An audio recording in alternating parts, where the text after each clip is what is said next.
Ассалаумағалейкум ардақты ағайын. Эфирде бүгінгі әңгіме хабары. Өздеріңізбен апта сайын жүздесетін бағдарламамызға біз бүгін тағы да қонақ шақырып отырмыз. Біздің бүгінгі әңгімеміз бұл жолы педагогикалық қызметкерлердің біліктілігін арттыру тақырыбына арналмақ. Осыған орай біз студиямызға арнайы қонақ шақырдық. Ендеше таныс болыңыздар. Гүлнұр Әбдіқадырқызы Жорабекова, өрлеу біліктілікті арттыру ұлттық орталығы Түркістан облысы және Шымкент қаласы бойынша педагогикалық қызметкерлердің біліктілігін арттыру институтының қызметкері. Яғни оның ішінде мектепке дейінгі тәрбиелеу және бастауыш оқыту кафедрасының аға оқытушысы, халықаралық деңгейдегі тренер дейді. Дұрыс айттым ба қызметіңізді? Дұрыс.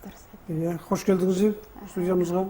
Құрметті Гүлнұр Әбдіқадырқызы, енді алғашқы сауалымызды өзіңіз осы қызмет жасайтын біздің облысымызға және Шымкент қаласындағы педагогикалық кадрлардың біліктілігін арттыру мақсатында жұмыс істейтін осы институттың бүгінгі тыныс тіршілік жөнінде баяндап беруден бастасаңыз.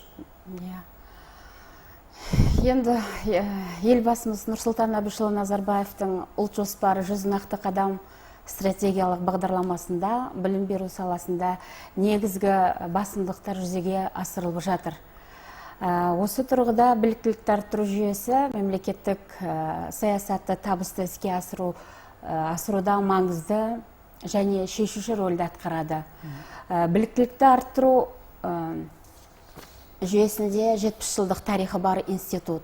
Білім мазмұны жаңартылған форматты бағдарламалары және әлемдік талаптарға сай оқыту технологияларымен жұмыс жүргізуде, командалық жұмыстардың көшбасшылығына ұмтылған, өзіндік тұжырымы қалыптасқан, кәсіби педагогикалық құрамды жасақтап шығаруда өрлеу ұжымы.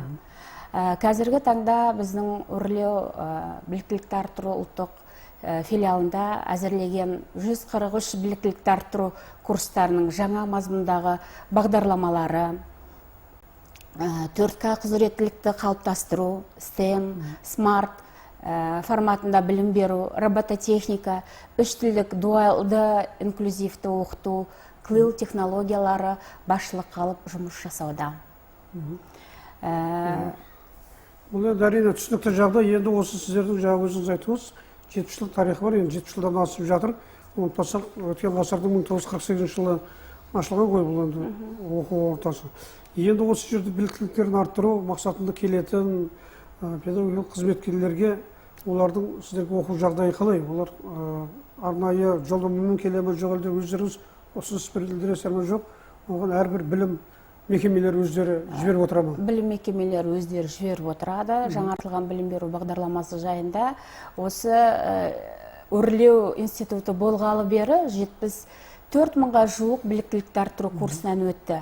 Қазіргі таңда жаңартылған білім беру бағдарламасы бойынша 32 мыңға жуық мұғалімдерді педагог біліктілікті арттыру курстарынан өткізіп, мықты маман иелері болуына өрлеу институты үлкен рөл атқарып жатыр.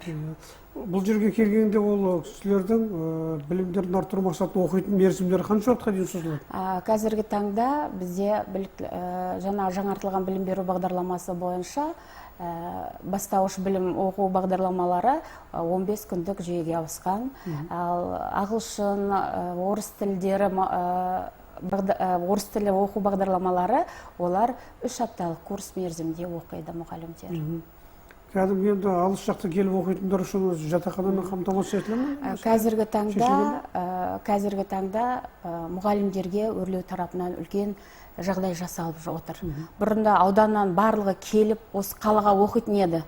Қазір әрбір тренерді ауданға мұғалімдердің алдына апарып, сол жерде біз оқытып, 15 күн сол жерде біз оларға қызмет жасаймыз. Керісінше өздеріңіз барып, сол жерде жергілікті жерлерге бар, жинап сол жерде оқисыздар. Яғни көптеген ұстаздардың сонау алыс түкпірлерден Шымкент қаласына, облыс орталығына барып оқу мәселеге дұрыс оңтайлы шешім қабылдады. Себебі ол жақтан 25 мұғалім келеді. Енді ауылдың тыныс тіршілігін білесіз ғой қазіргі таңда. Ол жақта ата-енесі бар, мал шаруашылығы бар, мұғалімдердің жұмыстары бар. Сол себептен үлкен жаңағы білім саласында мұғалімдерге қойылған жақсы жағдайлар жасалып жатыр. Дұрыс екен. Енді осы кісілерге жалпы осы институттық базаның қалыптасуы, ұстаздардың, мамандардың дәріс беретін қанша бізге кімдер сабақ береді жалпы? 90-ға жуық профессорлық оқытушылық құрам Түркістан облысы және Шымкент қаласы бойынша кәсіби құзыреттерін дамытуға бағытталған тиімді оқытумен қамтамасыз етеді. Жөн екен. Ал енді оқытқанда да мәселен мына кісі әдебиетші, қазақ тілі әдебиет пәнінен болсын, мына кісі орыс тілі әдебиетін, бір информатикадан, басқа салаларды болғанда тек сол саланы оқытып еді. Бұл институт болған кейін түрлі кафедраларға бөлінетін шығар бұлар? Кафедраларға бөлінеді. Біздің институтта 5 кафедра жұмыс жасайды. Тәрбие кафедрасы бар, бастауыш кафедрасы бар, технологиялар. Әрбір кафедра өзіне жүктелген міндетін атқарып, жүйелі жұмыс атқаруда. Мына өзіңізді таныстырған кезде атақ дәрежеңіз, қызмет атқаратын орындаңыз енді атынаса үлкен ұзақтау болды. Соның ішінде халықаралық деңгейдегі тренер деген тағы бір атағыңыз бар екен. Енді мына жаңартылған оқу жүйесіне байланысты қазіргі уақыттарда неше түрлі терминдер, неше түрлі осындай атаулар шығып жатыр ғой енді. Бұрындары спортта болатын осындай лауазымдар бүгінде білім саласында бар. Бұны қалай таратып айтып берген болар едіңіз? Енді тренер деп халықаралық деңгейдегі осы жаңартылған білім беру бағдарламасын іске асыруда Қазақстан Республикасының тұңғыш президенті Нұрсұлтан Әбішұлы Назарбаев білім беру үдерісіне енген жаңартылған білім беру бағдарламасы заман талабына сай болашақ жастардың сұранысын қанағаттандыратын жаңа бағдарлама деді. Сол бағдарламаға біздің институттан жалпы республикадан жаңартылған білім беру бағдарламасына Өрлеу институтынан бәрі жас мамандарды жинап, сол жақта біз бір ай оқып, бізді шетел мемлекеттен келіп, жаңа халықаралық деңгейде деп айтып жатқанымыз соның бір түйсігі. Шетел мемлекеттерден келіп, бізге дәріс беріп, сол жерде сондай атаққа ие болып, тренер болып келдік. Түсінікті, ол өз дәрежесінде білім берушілерге, күнделікті қызметте осы атақтың пайдасы тиіп жатқан жағдайлары бар ма? Енді әрбір жыл сайын 6 курстан өтеміз. Ол курстарда, әрбір курста 30 мұғалімнен, ол мұғалімдердің бүгінгі таңда тек қана білімдерімен сусындатып қана қоймай, ол іс-әрекетте де, өмірде де қолданатын білім мен тәрбиені ұштастыра отырып, оқыту технологиялары, әдіс-тәсілдерді тиімді қалыптастырып, сол мұғалімдерге біз қазіргі таңда паш етіп отырмыз. Енді сонда меніңше сіздер енді басқа халықаралық деңгейде шетелдерге, басқа да өзіміздің осы тәуелсіз мемлекет достастығының ішіндегі оқу орындарымен тәжірибе алмасқан кездеріңізде осындай білім ордасының аға оқытушысы деген атағыңыз биіктеу тұра ма, жоқ әлде халықаралық деңгейдегі тренер деген атағыңыз беделдеу ме? Аға оқытушы да, тренер деген де биіктеу тұрады. Иә, екеуі де биіктеу тұрады дейсіз. Жөн екен, жақсы. Ал енді мынау өзіңіз осы сұхбатқа келер алдында мен мына ақпараттық технология пайдаланып интернетте ақтарып көрдім. Өзіңіз осы институтта үлкен бір өткен шақтарда бір жаңартылған оқу бағдарламасына байланысты рухы мықты елдің рухани жаңғыру атты бір үлкен шара өткізіпсіз. Осыған тоқтала кетсеңіз. Осы рухы елдің рухани жаңғыру атты бағдарламада біз жалпы жаңартылған білім беру бағдарламасы аясында курс өткенде осы Шымкент қаласының мұғалімдерімен сол шараны өткізген болатын. Ол 56-шы жалпы мектепте өтті. Ол жерде ең бірінші біздің қазіргі ұлт санамыз, ұлттық құндылығымызды насихаттауда, кітап білім бұлағы, кітаптың осы дүниеде біз үшін беретін ілімі қандай екені, және де латын қарпіне өтудегі мұғалімдердің ой өрісі, қазіргі таңда олардың болашаққа қосатын үлесі қандай екенін сол бағдарламаны басшылыққа алып үлкен шара өткіздік. Мұғалімдердің көп сұраныстары әрине қазіргі таңда қиналды, латын қарпі бойынша өтуде. Бірақ кішкене ол үшін де әлі жобалық дүние жүріп жатыр.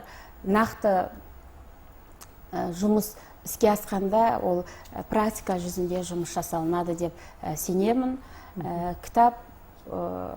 кітапты жаңағы кітап білім бұлағы, ол сіз баланың бойында қазіргі таңда барлық білім алушылар үйде де ұялы телефонмен жаңағы уақыттарын тиімсіз өткізетін белгілі. Сол үшін кітапты насихаттауда, ол біздің ұлттық құндылығымыз, ол болашағымыз қандай екенін әр мұғалім, ата-ана балаға күнделікті түсіндіріп отыратын болса, онда біздің білім жүйесінің сапалы болатынына сенімдіміз.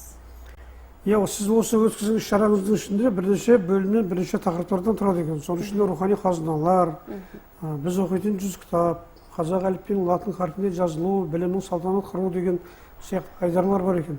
Осының ішінде біз бір-екеуіне тоқталып көрсек, мәселен, біз оқитын 100 кітап деген айдарыңыз бар екен. Бұл сонда біз оқитын 100 кітаптарға қандай кітаптар кіреді екен? Енді біз оқитын 100 кітаптың ішінде өте көп кітап. Абай жолы, Абай жолының 45 қара сөзі, әрбір осы қара сөздерді қазіргі таңда жаңағы біз Абайды ұлықтау арқылы жас ұрпақтың бойына ұлттық рухты дарытамыз. Сол себепті ол жерде өте көп кітаптың саны. Бірақ әрбір кітаптың мән мағынасын, мазмұнын түсініп, құндылықтарын бойына дарыта білетін болса, әрбір іс-әрекет құндылығы қалыптасады деп ойлаймын. Сіздер бұны, яғни өздеріңізге білімін жетілдіруге келген ұстаз, яғни педагогтарға оқытып жібересіздер. Ал енді ол кісілердің барып білім ұяларында, мектептерге барып, осы жас жеткіншектерді, оқушыларды, балаларды кітап оқуға қаншалықты ықпал ете алады ары қарай? Кітап оқуға қаншалықты ықпал етеді? Қазіргі таңда бүкіл мектеп барысында осы 100 кітап айдары іс-шара болып қалыптасты. Буккроссинг деп әрбір кітаптың керек кітаптың барлығы жаңағы сөрелерде, мектепке кірген бойда сөрелерде әр жерде ілініп тұр балалар үшін. Ертегі кітаптар болсын, бастауыштың білім беру бағдарламасы бойынша, бастауыштың өзінің қабілеті бойынша не деген ертөстік әрбір кітаптарды мұғалімдер қойып, сабақ өтіп, ол кітаптың қандай құндылығы бар екенін баланың бойына дарытып отырады. Сабақта 40 минутқа да соны байланыстырып отырады.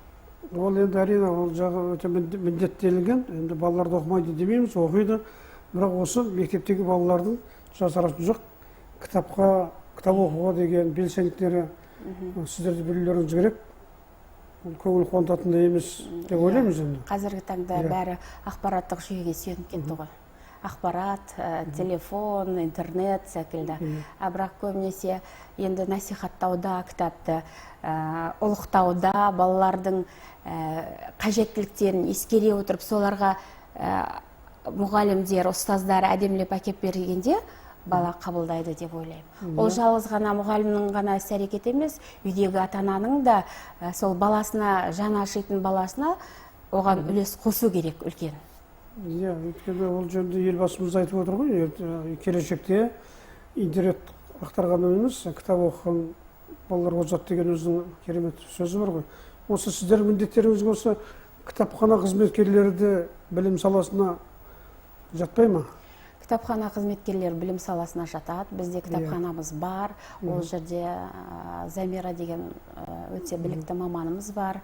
Ол апайымыз кітапхана туралы, жалпы кітапхана бойынша курстар өткізеді. Кітапхана, әр мектепте де кітапханалар бар ғой, олардың жүйесі қалай, оны қалай іске асырамыз, бізге алға қойған мақсатымыз не сол кітап бойынша, оны біз не үшін аламыз деген үлкен сұрақтарға, жауаптарға біздің үлкен жаңа кітапхана кабинетіміз бар. Сол жерде курстар өтіп жатады.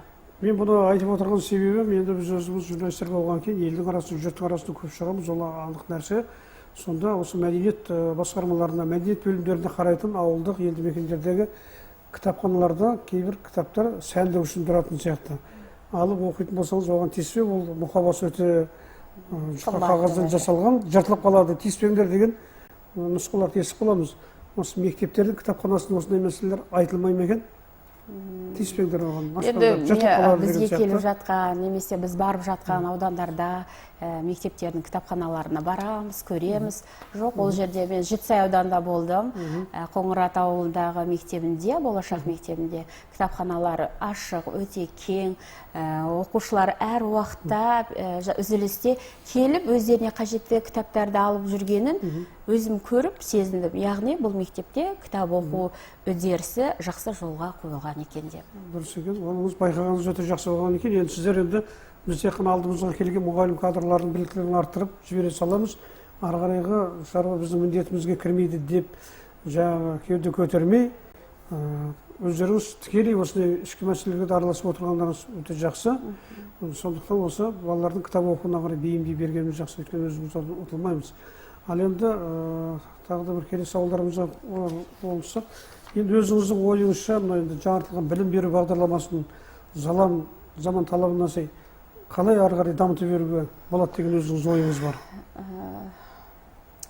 Қазақстан Республикасының тұңғыш президенті Нұрсұлтан Әбішұлы Назарбаев білім беру үдерісіне енген жаңартылған білім беру бағдарламасы заман талабына сай, болашақ жастардың сұранысын қанағаттандыратын жаңа бағдарлама. Қазіргі таңда еліміздің білім беру дамыту саясатының барлық реформалары, оң өзгерістері, бәсекеге қабілеттілікті арттыру, адами ресурстардың маңыздылығын түсіндіру арқылы сипатталады.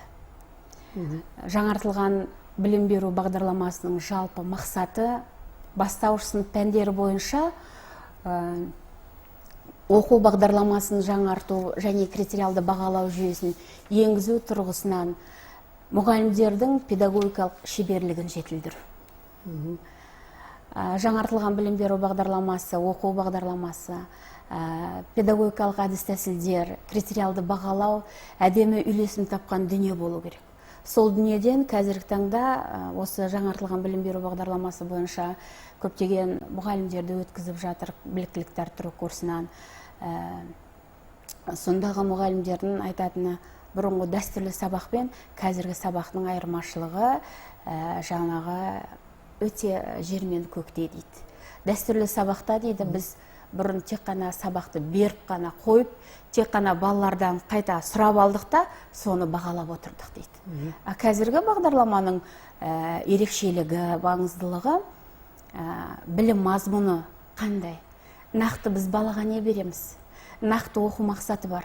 Сол оқу мақсатта бүгін бала нені алды, нені білді, ертең сол алған білімін өмірде қолдана ала ма? Бағалау критерий.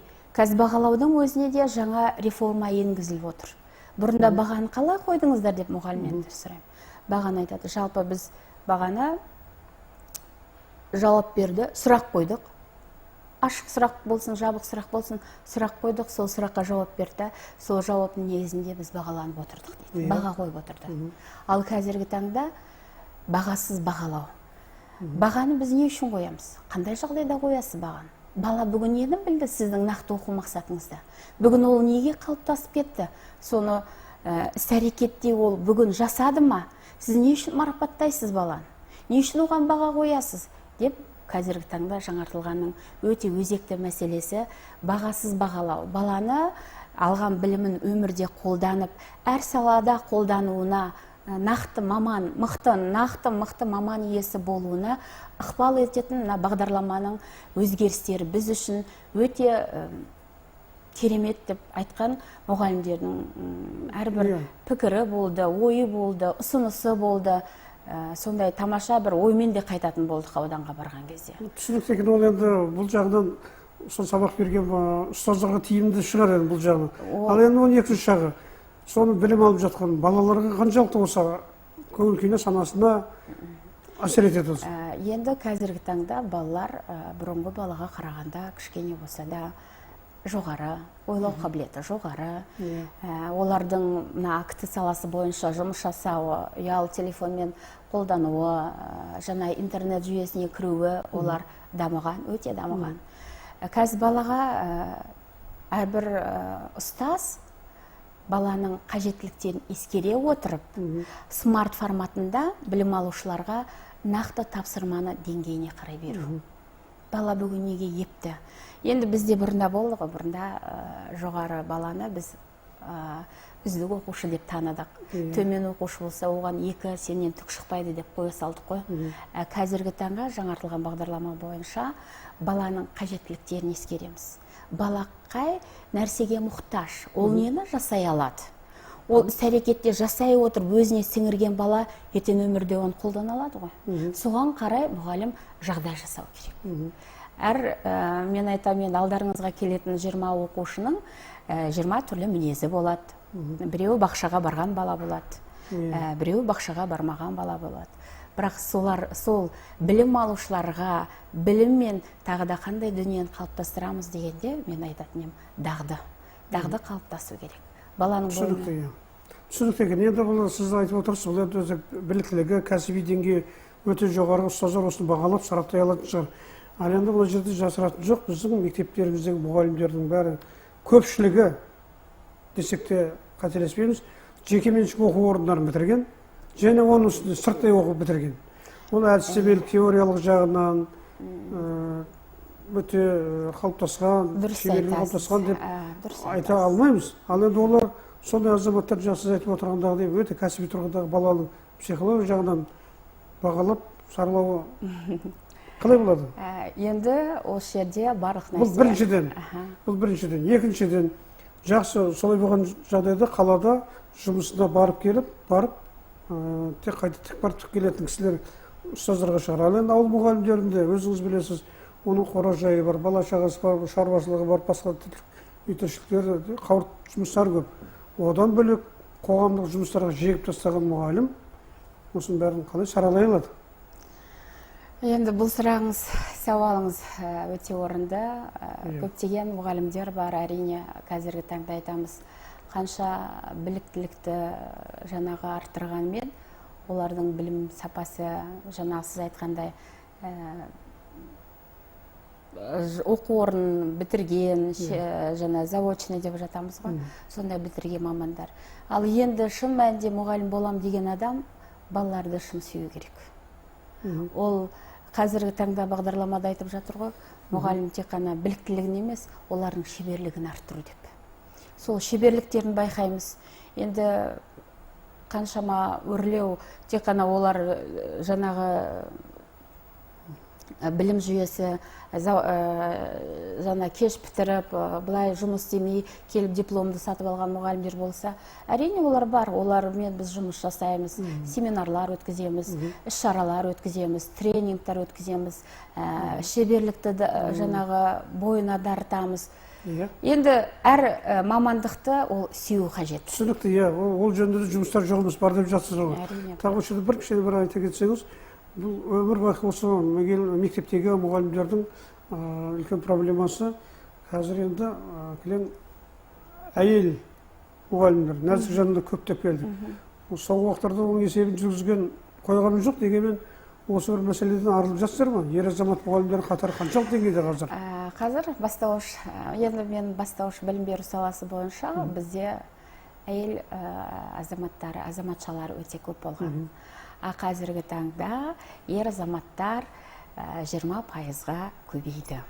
Аудандарға барсақ, бастауыш сынып мұғалімдері ер азаматтарды оқытып келеміз. 20%-ға көтерілді. Бұлда қуанатын жағдай екен. Дегенмен алдағы уақыттарда біздің өзіміздің ұлтымыздың жаңағы көзі ашық, көкірегі қайратты, патриот болып, отаншыл болып қалыптасатындай біздің қыздар дейміз, жігіт ұл балаларын айтамын. Дұрыс айтасыз. Еліктеп өсетіндей, қазақшылап айтқанда жұдырығы жуан, сондай мұғалімдер, ер азаматтар керек қой деп естиміз. Оны сіздер алдағы уақытта ескеретін де шығарсыздар. Ал енді тағы да негізгі сауалымызға келетін болсақ, мынау енді биыл жастар жылы.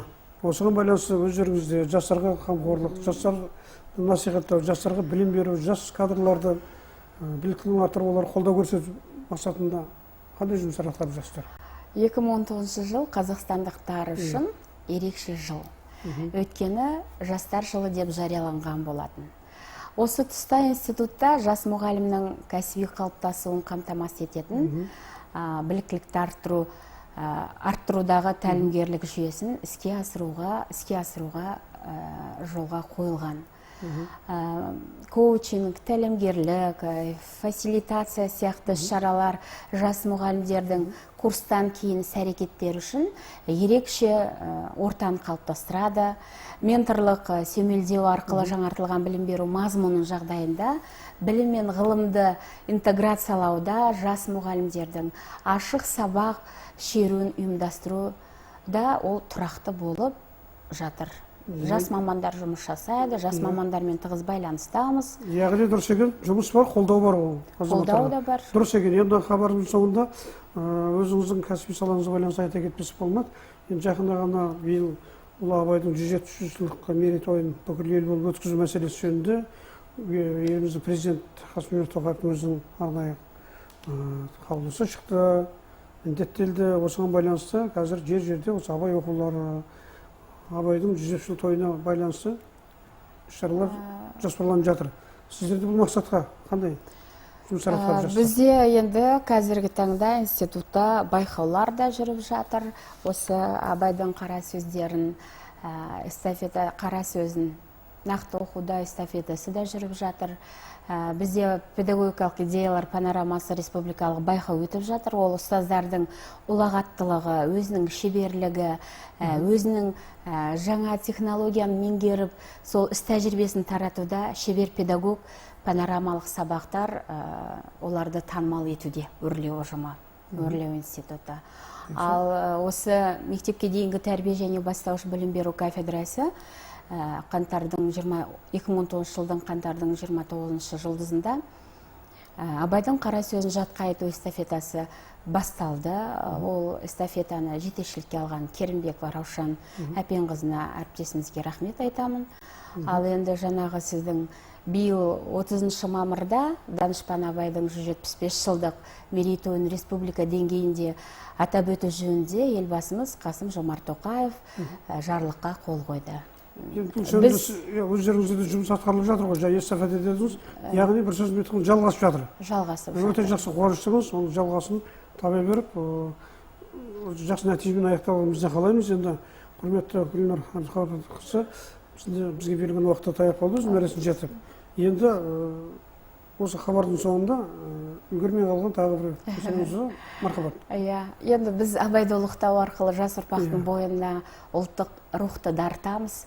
Абай арқылы елімізді әлемге паш етеміз. Абайдың қара сөзін ғылым таппай мақтанба, орын таппай баптанба, құмарланып шаттанба, ойнап босқа күлуге, 5 нәрседен қашық бол, 5 нәрсеге асық бол. Тілеуің өмірің алдыңда, оған қайғы жесеңіз. Өсек өтірік мақтаншақ, еріншек бекер мал шашпақ. 5 дұшпаным білсеңіз, талап еңбек терең ой, қанағат рахым ойлап қой. 5 асылыңыз көнсеңіз, деп жаңағы Абай мұрасы біздің қастерлі қазынамыз деп осы әдемі сұхбатымды сізбен аяқтағым келіп отыр. Жақсы, құлағымызға сіңісті, көкірегімізге жатталған әдемі өлеңмен сұхбатыңызды аяқтап жатқаныңызға біз де қуаныштымыз. Құрметті көрермендер, бүгінгі студия қонағын хабар соңында тағы бір таныстыра кетейін. Өрлеу біліктілікті арттыру ұлттық орталығы Түркістан облысы және Шымкент қаласы бойынша педагогикалық қызметкерлердің біліктілігін арттыру институтының қызметкері және сондай-ақ мектепке дейінгі тәрбиелеу және бастауыш оқыту кафедрасының аға оқытушысы, халықаралық деңгейдегі тренер Гүлнар Әбдіқалыққызы Жорабекова болатын. Шақыртуымызды қабыл алып, өзіңіздің ой пікіріңізді бізбен бөліскеніңізге сізге алғыс айтамыз. Алдағы уақытта жұмыстарыңызға табыстар тілейміз. Құрметті көрермендер, бүгінгі әңгімеміз осымен аяқталды. Эфирде келесі кездескенше аман сау болыңыздар.